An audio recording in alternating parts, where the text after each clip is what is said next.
Don't even think about settling your Indiana injury claim unless you know how much you have to pay back in liens. Now, what is a lien? Well, a lien is basically a third party saying, hey, I get a chunk of that settlement. It sounds crazy, right? But this happens all the time. I'm going to give you a real quick understanding of what's going on here. Every day at my law firm, we get calls from people. Hey, Marc Lopez, I settled with the insurance company on my own, but it wasn't actually enough to pay back all the people that want to get paid back. Or even worse, hey, Marc Lopez, I settled with the insurance company on my own, but they never told me I had to pay back money. I'm getting less money in my pocket. Both of those scenarios stink because there's very little that we can do. Once a person settles their injury case, they sign on the dotted line. The case is done. Can't go back in time absent some extraordinary circumstances that I almost guarantee don't apply to you, and it's finished. So a person trying to settle their case on their own needs to know the lien amounts. Now, there's a bunch of different type of liens. This video is going to try to do most common ones, but these liens are the ones that have to be paid out of a person's settlement. So if you get $10,000, that $10,000 is not all yours. You may have to pay $3,000 to the automobile insurance company. You may have to pay $2,000 to the health insurance company. You may have to pay back $4,000 to the hospital. Think about that. It's absolutely nuts. These liens and how they diminish a person's ability to put money in their pocket after being injured in an accident. So let's talk about these. One of the most common liens is a hospital lien. This is the reason why every single time you go to the doctor, you go to the emergency room, urgent care, even your primary care physician, the first question they ask you, at least they ask me every time, is this related to an accident or injury?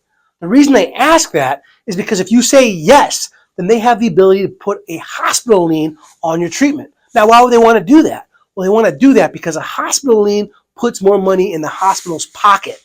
The hospitals know that if someone is getting treatment for an injury or an accident, there might be an insurance payout. So they're going to hold off on billing your health insurance or other insurance available to try to get more money because they know your own health insurance will negotiate down how much they pay. Because here's a little secret, that x-ray doesn't really cost $4,000. It's about $200 when they negotiate it.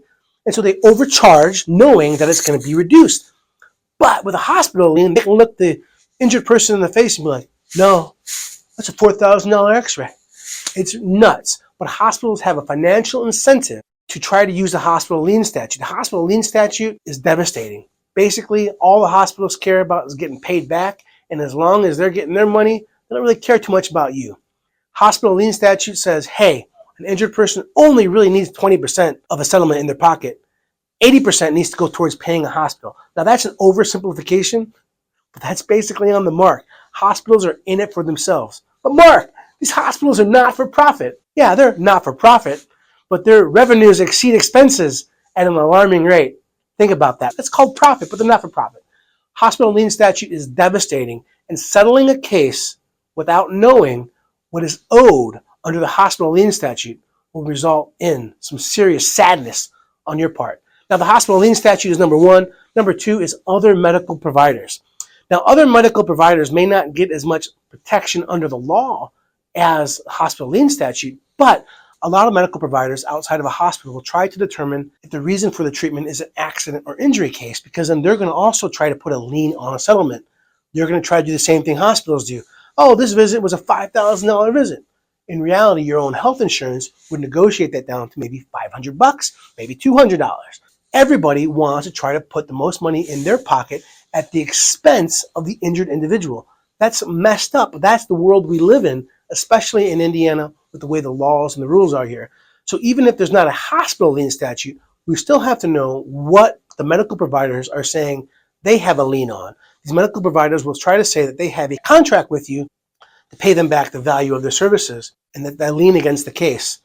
You don't want that if possible, but we have to know what other medical providers are saying the lien is. Now, the third most common type lien is auto insurance lien. Auto insurance, most policies have about a $5,000 what they call MedPay. Some policies have a zero. I've seen a policy with a $100,000 MedPay policy. But most policies I see have about $5,000. Now, this $5,000 is basically there for medical treatment, no questions asked. So, You go to the hospital, surprise bill for $2,000, send it to your automobile insurance, they'll pay it $2,000. You won't even try to negotiate it. Now, hospitals and medical providers, even chiropractors, physical therapists, love MedPay because MedPay typically does not try to adjust the value. They don't really say, hey, was that visit really $5,000 or was it really a $200 visit? They just pay the full value. Now, the problem is your automobile insurance, your own automobile insurance, the company that you've been paying premiums to this entire time. If another insurance company pays you, your own automobile insurance is going to have their hand out saying, hey, pay me back what we paid you. That's one of the most common liens we see in the state of Indiana, and you're contractually obligated to pay that back. The fourth type lien is a medical insurance lien. So again, you have your own medical insurance, you're paying premiums, you're doing everything you're supposed to be doing your whole life. Your medical insurance finally pays something more than an annual visit. And if your medical insurance paid for a visit related to an accident or injury claim that you're getting a settlement from, your health insurance has a lien on that settlement for the amount they paid. Now, health insurance liens are typically not astronomical because they do negotiate what they actually pay their providers, but this can be a surprise lien. A lot of people kind of just, oh my gosh, I can't believe I did that. How can they ask me to pay them back? I've been paying them premiums. Look in your policy. You are contractually obligated to pay back your own health insurance out of any injury settlement that they pay for visits on.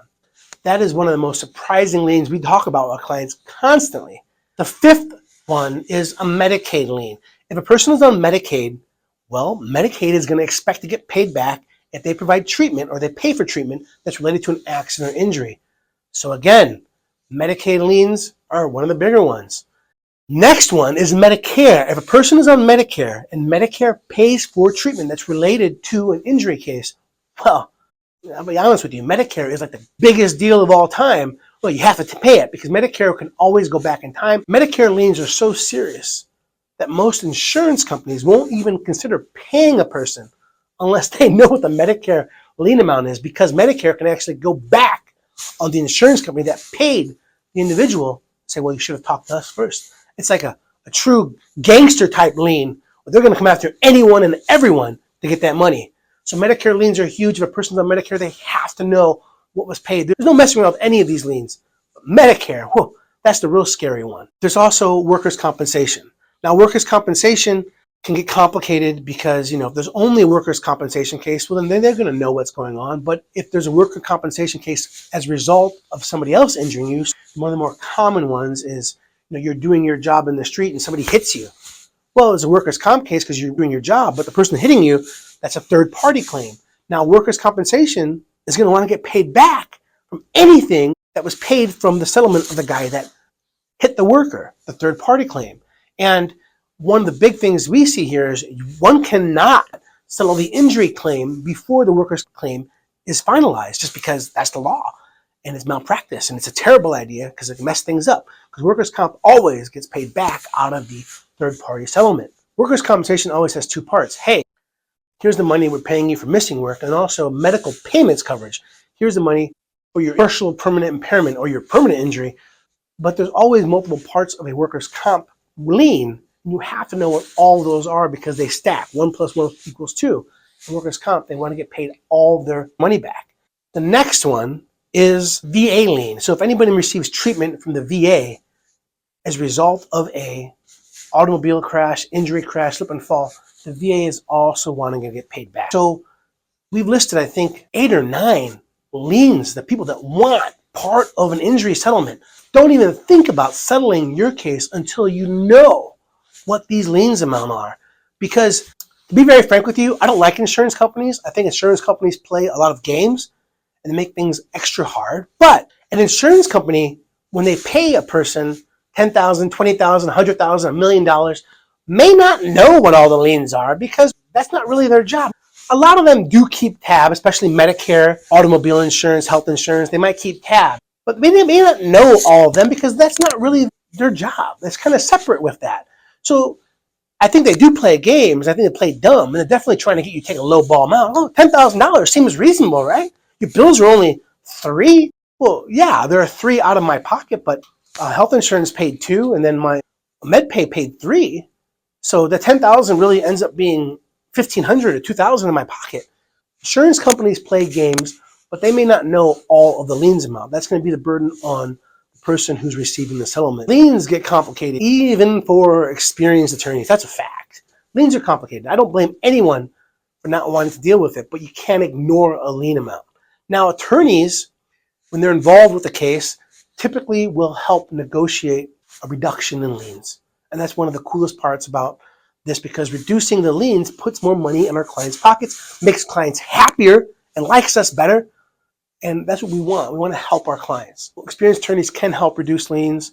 If you have a question about an injury case, if you're trying to settle your own case, give us a call, 317-632-3642, if you're in Indiana. And we don't charge to take phone calls within reason, right? But don't settle your case unless you know what the lien amounts are, because we'll end up costing you money out of your pocket. Here at the Marc Lopez Law Firm, we know that accident and injury cases come with a lot of frustration to people involved. Allow this law firm to turn that frustration into compensation.